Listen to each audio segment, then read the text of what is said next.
Halo Pentusias, apa kabar nih? Mudah-mudahan yang di rumah semua sehat ya. Jangan keluar rumah kalau nggak penting, dan jaga kesehatan, jaga kebersihan kalau memang perlu keluar rumah. Pakai masker, cuci tangan lagi. Dan ingat, jangan panik buying, karena kalau kita bagi-bagi pasti semua cukup kok. Oke? Video ini saya buat karena ada yang request, Mila. Katanya, Kak tolong dong bikin review tentang semua koleksi fountain pen yang saya punya. Ini semua fountain pen yang saya punya cukup banyak yang dikasih temen, saya cukup beruntung. Saya nggak akan bicarain semuanya sih, tapi bisa dilihat di sini kurang lebih seginilah pen yang saya punya. Sebetulnya kalau boleh jujur, saya rada nyesel sih punya segini banyak pen, karena tangan yang buat nulis saya itu cuma satu, dan satu hari ya cuma satu hari ya, kecuali saya cumi-cumi bisa ada 8 tangan dan 8-8nya bisa nulis. Setiap hari saya harus milih pen mana yang saya mau bawa ke kantor. Dan biasanya selalu ujung-ujungnya paling sering saya pakai itu 4 atau 5 pen lah. Oke, saya akan ngomongin pen yang menurut saya cukup spesial atau menarik untuk kita bicarakan.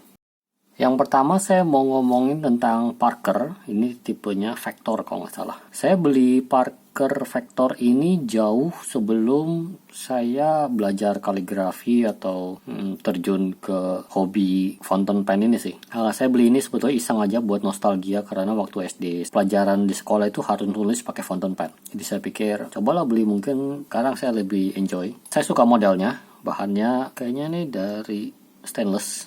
Nulis pakai ini tuh sebetulnya nggak terlalu asik juga sih. Entah kenapa sensasi fountain pen yang enjoy itu nggak saya dapatkan dengan menulis dengan pen ini. Selanjutnya ini dari Staedtler, tipenya Initium Metallum. Initium Metallum tulisannya. L-nya mungkin 2 kalau nggak salah. Saya beli pen ini waktu kebetulan waktu itu saya lagi company trip ke Hong Kong. Dan bahayanya lagi, di sebelah hotel saya itu toko pen yang begitu masuk di sebelah kanannya itu departemen fountain pen terlengkap yang pernah saya lihat. Itu godaan banget. Saya sampai 2 malam saya mikirin beli nggak gitu. Akhirnya saya mutusin beli pen ini. Waktu itu pertimbangannya ini atau tipe sesuatu dari Faber-Castell. Tapi saya mutusin Staedtler ini karena menurut saya ini langka. Bahkan nyari review di YouTube-nya pun jarang sekali. Cuma satu orang, Brown, siapalah, yang kacamata itu, dia reviewer fountain pen yang lumayan terkenal di dunia fountain pen. Ternyata setelah saya beli saya nggak nyesel. Pertama karena memang pen ini langka ya, jadi mungkin saya salah satu, kalau nggak satu-satunya orang di Indonesia yang punya pen ini. Saya suka karena bahannya dari metal. Itu saya selalu suka sama bunyinya. Nah, ini kayak gini. Ini menurut saya sesuatu yang mantep banget. Berat.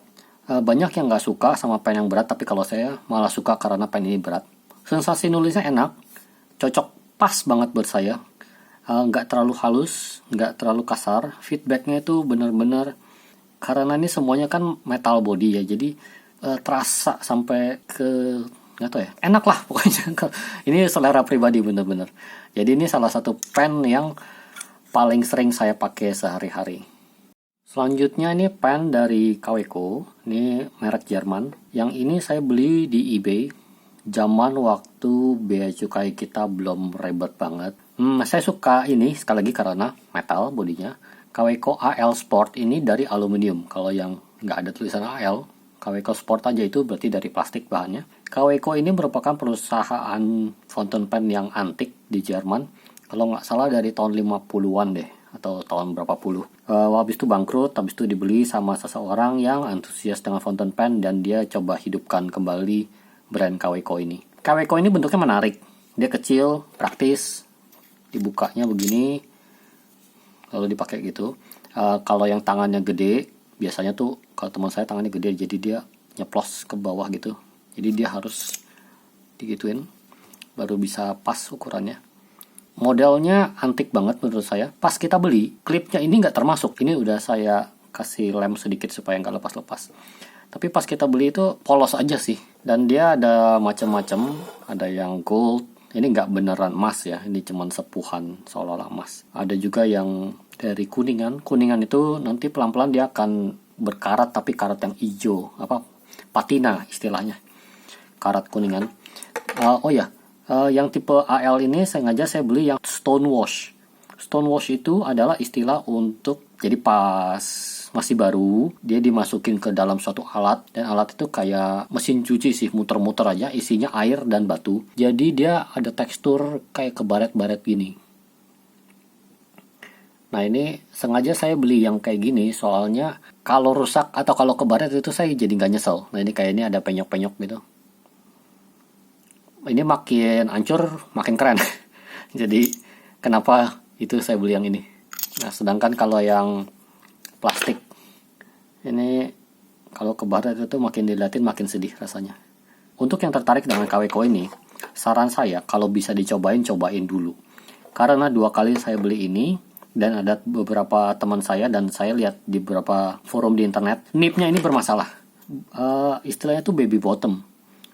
Yang ini udah saya betulin dengan cara diamplas pakai amplas kuku ya, yang ada 4 jenis kehalusan amplasnya. Ini untungnya bisa jadi perfect sekarang, sempurna, nggak ada komplain. Tapi yang ini belum benar-benar sempurna dan saya udah males ngebetulinnya lagi. Jadi ya udahlah, yang paling sering saya pakai jadinya yang ini. Nah jadi itu saran saya kalau mau beli Kaweco, kalau bisa cobain aja. Jadi nggak resiko.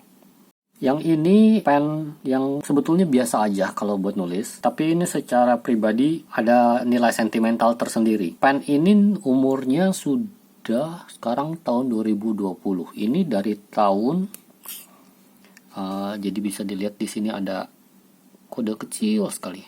Ini dari tahun 81. Jadi 39 tahun pen ini. Ini bentuknya ini loh. Ini ngingetin saya sama pesawat Concorde. Matanya itu benar-benar satu part sama bagian bodinya ini. Sebetulnya ada yang lebih seksi lagi. Ini kan tipenya MR Pilot. Yang itu, MR itu singkatan Murex. Ada satu lagi Mu. Jadi bisa di Google. Dia nggak ada guratannya, dia lebih simpel lagi. Nggak ada garis-garis ini. Dan dia nggak ada cekungan penyok ini nih. Dia benar-benar dari ujung ke ujung tuh satu kesatuan seperti ini, kayak gini nih. Terus ujungnya toto ada nipnya. Itu keren banget menurut saya. Sayang saya nggak bisa dapetin yang itu.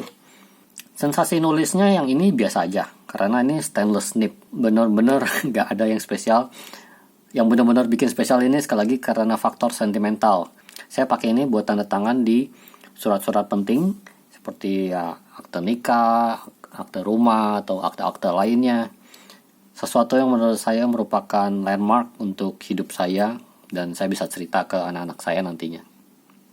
Selanjutnya Pilot Vermo. Pilot Vermo ini saya ditawarin waktu ada acara komunitas fountain pen. Kebetulan ada seseorang yang sangat baik hati ngasih lihat saya ini, dan sebetulnya saya waktu itu ragu antara ini atau Vanishing Point. Ada satu Vanishing Point yang titik-titik, dan menurut saya itu cantik banget. Tapi akhirnya pilihan saya jatuh ke sini, dan ternyata cocok buat penggunaan sehari-hari saya. Saya tuh kalau bawa fountain pen selalu saya masukin ke dalam sleeve, lalu saya masukin ke kantong celana. Nah kalau ini misalnya bayangin ini paha saya, terus ini badan saya. Kalau di kantong celana itu kalau kita duduk gini, dia kalau Vanishing Point biasa dia tipe-tipenya tekan kayak gini ya, kayak ballpen. Jadi begitu ditekan dia keluar. Kalau ini tipenya di twist baru dia keluar.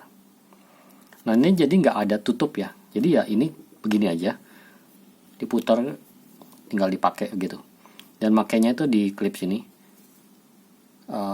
Nggak bisa begini ya. Nih benar-benar dia udah tentuin pakainya tuh harus begini. Nah kalau tipe yang Vanishing Point, kalau dia begini kan keteken. Ini nggak cocok banget untuk penggunaan sehari-hari saya yang masukin ke kantong celana. Pasti dia akan begitu saya duduk, pennya akan keluar dan bocor di celana. Itu pasti udah sangat mengganggu banget. Buat yang nonton sampai akhir, ini ada sedikit preview dari video yang selanjutnya yang saya akan buat. Nah ini tentang glass dip pen. Ini adalah pen celup yang terbuat dari kaca. Nah ini menariknya adalah bentuknya dan cara pakainya. Nah ini bentuknya begini. Ini semuanya dari kaca, jadi kalau jatuh pecah, makanya packagingnya pakai busa gitu. Bentuknya tuh menarik kayak tongkatnya Harry Potter ya. Ini akan saya review di video selanjutnya, silahkan cek. Untuk sekarang, sampai jumpa. Remember, stay at home, stay safe. Bye-bye.